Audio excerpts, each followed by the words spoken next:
जय सिया राम, जय बागेश्वर धाम, जय बालाजी। मित्रों, आज का जो वीडियो है वो बहुत ही खास है। आज हम आपको बताएंगे जो 3 बार 4 बार अर्जी लगाकर बहुत ही परेशान हैं, उनकी अर्जी नहीं लग रही है।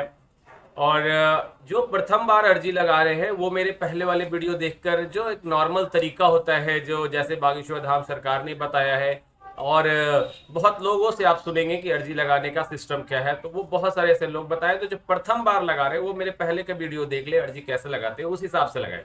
आज का वीडियो बहुत ही खास इसलिए है, जो सब्सक्राइबर, जो मित्र, जो सनातनी हमारे दोस्त है, मित्र है, भाई हैं, छोटी बहनें हैं और माताएं हैं, वो बहुत दिनों से अर्जी लगा रही हैं। 3 बार 4 बार अभी तक से अर्जी लगा दी है। उनकी अर्जी अभी तक से स्वीकार नहीं हुई है और उनके सपने में बंदर नहीं दिखे, तो वो बहुत परेशान रहती हैं और मुझसे भी कमेंट करती हैं, गुरुजी बहुत दिनों से अर्जी लगाने का प्रयास कर रहा हूं, अर्जी नहीं लग रही है, तो कुछ एक ऐसा उपाय बता दे जिससे कि अर्जी मेरी लग जाए, बालाजी तक मेरी जो विनती है वो पहुंच जाए। आज मैं उसी के लिए एक खास वीडियो बनाया हूं। अपने घर बैठे आप ऐसा क्या उपाय करें जिससे कि आपकी बागेश्वर धाम में अर्जी लग जाए और घर बैठे ही आपकी अर्जी जो है वो लगने के बाद आपकी मनोकामना जो है पूर्ण हो जाए। किस सिस्टम से आप पूजा करें, कैसे आप पूजा करें, किस विधि का आपको प्रयोग करना है, वो आज मैं बताऊंगा। और सच मानिए, एक गारंटी है कि आपकी अर्जी भी लगेगी, आपकी मनोकामना भी पूर्ण होगी। बस आप विश्वास बालाजी से ना छोड़े, बालाजी पर विश्वास पूर्ण रखे। मैं आपको आज जो उपाय बता रहा हूं उसको ध्यान से सुने और स्किप ना करके आगे बढ़े। फिर बाद में मुझे आप सब कमेंट करके पूछते हैं कि अब क्या करना है, तो मैं सोचता हूं कि वीडियो में मैंने बताया था, लगता है ढंग से सुने नहीं है, स्किप कर लिए। तो आप स्किप ना करें, ढंग से सुने, ज्यादा देर का वीडियो होता नहीं है, समझने का प्रयास करें। और कुछ एक ऐसे हमारे मित्र हैं, सब्सक्राइबर हैं, वो कहते हैं, उनका एक सवाल था, उस सवाल का जवाब मैं दे देता हूं इसी वीडियो में। उनका सवाल था कि गुरुजी आप हमेशा कुछ ना कुछ अलग तरीके से बताते हैं, तो आखिर इतना सारा एक ही उपाय है, फिर से दूसरा उपाय बता देते हैं, फिर तीसरा उपाय बता देते हैं, तो कितना उपाय हम सब करें। देखो बहन या मेरे मित्र भाई, ऐसा है कि देखो, कभी कभी किसी को बीमारी जब होती है ना, तो वो बुखार लगता है, तो बुखार लगता है, अगर मुझे बुखार लगा, मैं एक टैबलेट खाया और मुझे बुखार जो है, मेरी बुखार ठीक हो गई, और वही किसी और को बुखार अगर लगा है, वो जाकर वो टैबलेट खाता है, उसे ठीक नहीं होता, उसे एंटीबायोटिक लेना पड़ता है। तो शरीर का जैसे इम्यूनिटी सिस्टम होता है, तो इम्यूनिटी सिस्टम के हिसाब से दवा भी आपका प्रयोग किया जाता है, आप उसी हिसाब से दवा खाते हैं, डॉक्टर आपको उसी के हिसाब से आपका सलाह देते हैं। तो देखिए ऐसा है ना, आपको उपाय बहुत मिल जाएंगे, शास्त्रों में बहुत सारे उपाय हैं, लेकिन आपको सारा उपाय नहीं करना है। मैं उपाय बताता हूं तो आपको अपने मुताबिक देखना है कि मेरे लिए सबसे अच्छा उपाय कौन सा होगा, मेरी दिनचर्या के हिसाब से मैं उपाय कौन सा कर सकूं। ऐसा है ना, किसी को सिद्धि चाहिए, किसी को बुद्धि चाहिए, किसी को नौकरी चाहिए, किसी को नौकरी चाहिए लेकिन उसके पास समय नहीं है, किसी को बुद्धि चाहिए उसके पास समय नहीं है, किसी को सिद्धि चाहिए उसके पास भी समय नहीं है, वो चाहेगा कि मुझे कुछ पल में ही मिल जाए, तो ऐसा पॉसिबल नहीं है। तो सबके लिए अलग अलग विधान होती है, अलग अलग विधि होती है। आपको मैं बहुत सारा विधि बताऊंगा, लेकिन आप अपने हिसाब से समझ ले कि मुझे कितना समय मिलता है पूजा करने के लिए, मैं कौन सा विधि यूज करूं, कम से कम वाला विधि यूज करूं या ज्यादा से ज्यादा समय देकर विधि यूज करूं, ये सब आपको खुद समझना है। तो आप घबराए नहीं बहन या मेरे भाई, आपको जो सबसे अच्छा विधि लगे, जो सबसे आराम लगे आपके शरीर के हिसाब से, आपके परिवेश के हिसाब से, आपके समय के हिसाब से, वो विधि आप करें। सब आपके लिए हनुमान जी कृपा करते हैं, बस अपने अपने हिसाब है और अपना अपना समय देने का एक, हाँ वो अलग चीज है। देखो एक कहावत है, जितना आप कार्य करोगे उतना जल्दी सफलता मिलती है, जितना आप थोड़ा कम कार्य करोगे तो थोड़ा धीरे सफलता मिलेगी, लेट से मिलेगी, लेकिन मिलेगी अवश्य। तो देखो आज मैं जो अर्जी लगाने का उपाय बताऊंगा वो घर बैठे ही है, और मैंने बहुत सारी ऐसी वीडियो बनाई है जिसपे अर्जी लगाने का है, लेकिन आज कुछ अलग है। अब उनके लिए है जो 3 बार 4 बार अर्जी लगा चुके हैं, अर्जी नहीं लगी है, आज उनके लिए है और खास है। मैं सोचकर, बहुत ही समझकर और ये जो रूप लेकर आया हूं आज अर्जी लगाने का, ये बहुत ही अलग होगा और आपकी अर्जी सफल होगी, ये मुझे भी विश्वास है। तो चलिए आज अर्जी लगाने पे हम बात करते हैं। करना क्या है, आपको एक कलश लेना है, मिट्टी की कलश होती है, मिट्टी का कलश होता है, एक कलश लेकर आना है। मैं आपको तस्वीर दिखा रहा हूं, एक कलश लेकर आना है और कलश में जल भर देना है। जल कौन सी भरनी है, गंगा जल भरना है। गंगा जल में कुछ और पानी आपके घर में जो होगा वो मिला लेंगे, जल थोड़ा सा गंगा जल डाल करके आप कलश आप स्थापित करेंगे। मंगलवार के दिन कलश स्थापित करेंगे, उसके ऊपर एक ढक्कन होता है, ढक्कन लगा देंगे, उसमें जल भर देंगे। उसमें अक्षत जो होता है, अक्षत मतलब समझते होंगे आप लोग, अरवा चावल हमारे बिहार में कहा जाता है, अरवा चावल, अक्षत डाल देंगे।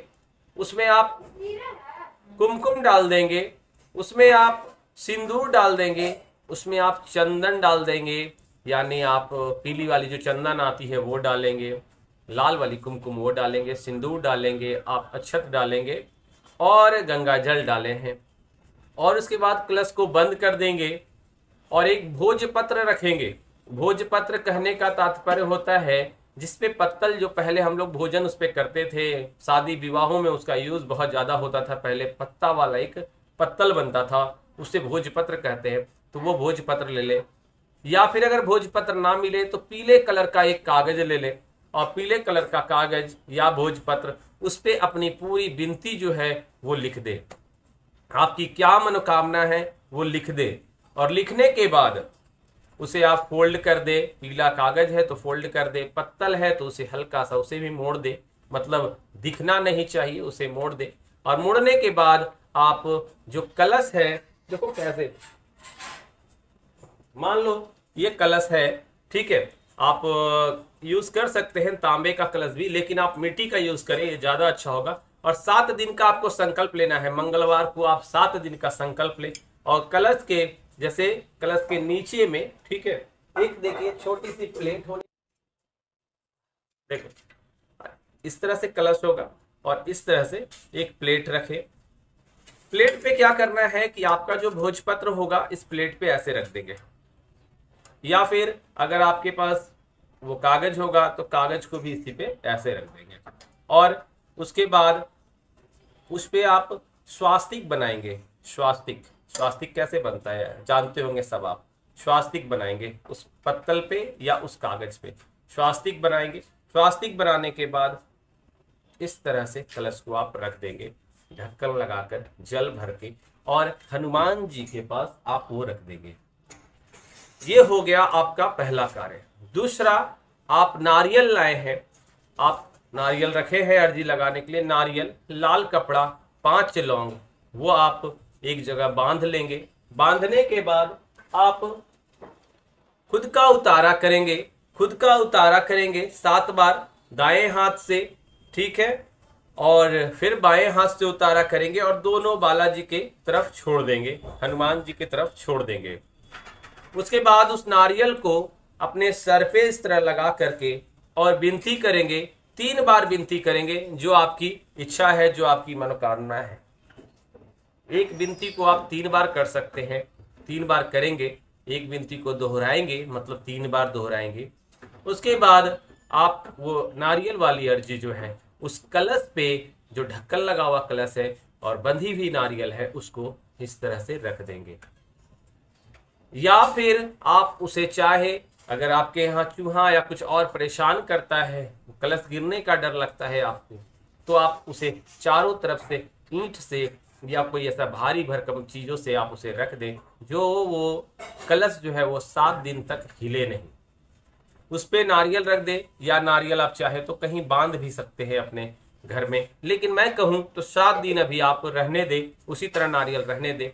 और आप प्रतिदिन 7 हनुमान चालीसा का पाठ करें, आप सीताराम का जाप करें, ओम बागेश्वराय नमः का 108 बार जाप करें एक माला, और आहुति दे सन्यासी बाबा के नाम पे, ओम सन्यासी देवाय नमः 5 बार आहुति दे। आहुति कैसे देनी है ये बताया हुआ है वीडियो में, क्या क्या सामग्री लगती है ये भी बताया हुआ, आप देख लेंगे। तो अगर ये उपाय आप 7 दिन करते हैं ना, मैं आपको कहता हूं 2 से 3 दिन में ही आपके सपना तो एकदम अवश्य आना है। सपना देखो नहीं आता, उसके पीछे भी एक रीजन बता देता हूं। आप सपना जब आप सोने जाते हैं तो आपको ओम हन हनुमते ही नमः का जाप करना है। 11 बार जाप करके आप सोए, आपके सपने में बंदर भी आएंगे और बजरंगबली का आशीर्वाद भी होगा। आपके सपने में हनुमान जी भी आएंगे और आपकी अर्जी स्वीकार मानी जाएगी। तो आप इस हिसाब से, अगर आप परेशान हैं 3-4 बार लगाकर, तो इस बार यही मैं जो तरीका बताया उससे आप अर्जी लगाएं, आपकी अर्जी स्वीकार होगी, ये मुझे पूर्ण विश्वास है। चलिए आज के लिए बस इतना ही। हाँ, 7 दिन पूजा करने के बाद उस कलश का क्या करें आप कमेंट करेंगे। चलिए उसका जवाब है, 7 दिन पूजा करने के बाद नारियल को आप फिर उसी तरह से बांध देंगे। आपकी अर्जी स्वीकार हो गई है। आप अर्जी अपनी नारियल को घर में उसी पूजा रूम में कहीं बांध देंगे और उस कलश को आप किसी नदी में ले जा करके 7 दिन के बाद विसर्जित कर दे और नारियल को अपने घर पे बांध ले। देखिए बहुत ही कृपा होगी हनुमान जी की, आपके घर में वास होगा हनुमान जी का। आपके घर से नेगेटिविटी चली जाएगी, आपके घर में कोई भी मनोकामना है आपकी वो पूर्ण होगी, घर में नकारात्मकता दूर होगी, सकारात्मकता का प्रवेश होगा। तो आज के लिए बस इतना ही। जय जय सिया राम, जय बागेश्वर धाम, जय बालाजी।